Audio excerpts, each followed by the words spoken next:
Speaking of quitters. No, wait. The quitters aren't next. No, sorry. The quitters are next after this team, but the Parramatta Seals. So they gain no one. I don't know who these two players are. The Manly But on the folk. paper it says they have gained 2 Eagles. Morgan Harper and Kellam Tuolangi. And I have confirmation he's bringing his headgear with him. Yes. They lose Jakob Arthur, Wanga Blake, Nathan Brown, Alfonso Davey, Josh Hudson-Odoi, Jack Murchie, and Mitch Rain, who I never knew was an Eel. Mitch Rain was an Eel? Yeah. Make it rain on them. Jesus, okay. So that's their losses. Essentially, they lost 7 bombs and gained 2 bombs. So that's a net positive. The positive is they kept everyone that's useful. They kept all the important pieces. Yeah. So you're the I'm blue the and gold supporter, I'm the blue so and gold supporter. So shout out. I know you like them. I love them. And I really love them this year. I said this at the review last year. Parramatta had injury clouds the whole year, and I do not blame them for where they finished. If anything, they showed fight until the end, beating Penrith at Blue Bet with Azzy playing. So all I'm going to say is good luck to Bulldogs round 1. My God.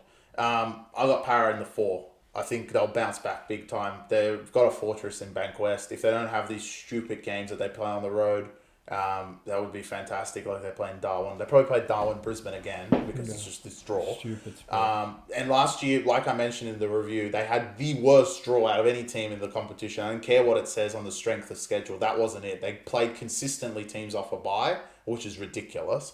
And out of all of them, they beat Penrith. They were 2-0 against Penrith last year, the gods themselves, and they played Penrith round 2 after going to dismantle Dogs. So I got Para in the 4. They don't lose much in Origin. There's no way Gutherson's going to get picked again. Moses is not going to get picked again unless Cleary wants to get injured.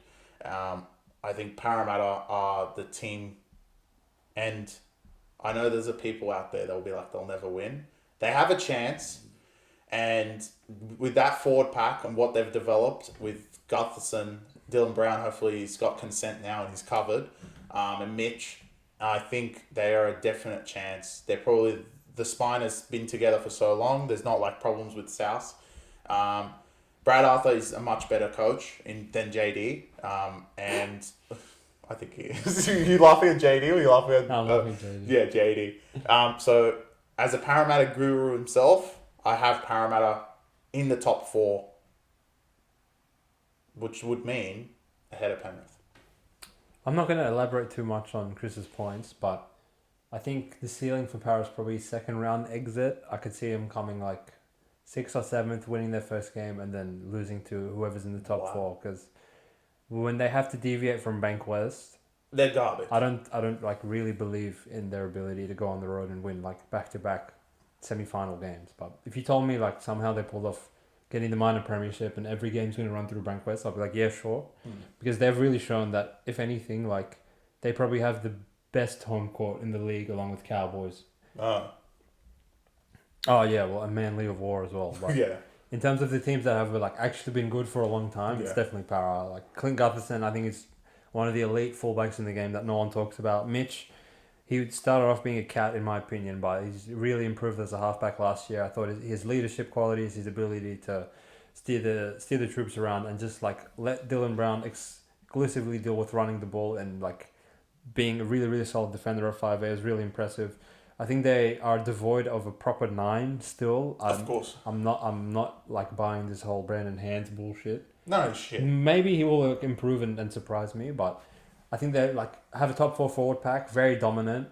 Paulo and Reg, outstanding front rowers, and if they could just get a little bit more production off their bench front rowers, I think that will go a long way for them because it's like a very tangible, significant drop off around that like 25-30 minute mark where they bring on like 2 bombs and although Ryan Madison coming back like off the bench helps them a lot, but if they can get another big season out of Sean Lane like they did 2 years ago when they made the grand final, that will help them a lot as well. Their backline's just average. I mean, like losing Wanga Black probably helps them along with, like all these players are just shit anyway. That's fine. I mean, their backline. I mean, I guess Simonson was yeah. He was pretty good last year. Yeah, he's so good. And I mean, their star center is Penasini, who was great. Yeah, last great. year. Yeah, so, great young player. If they keep going like that, they can and they're kind of like the Sharks. If Maybe not as dynamic offensively. Like Parramatta does have some problems here and there. I think Sharks are more.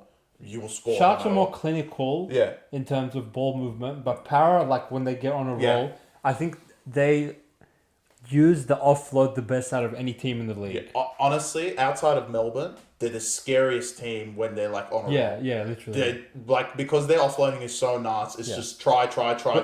Which is, Chris and I believe that is like the main reason why they're consistently in these games with Penrith all the time, right? Because if you just like move the ball laterally, we saw in the Melbourne game, like you can't do that against Penrith, but if you have the personnel and the mindset to actually play through them like Para consistently do, and like push up and support around the ball, mate, they're very hard to beat. Tulangi will start, so then the bench spots will be... Who played right second row last year?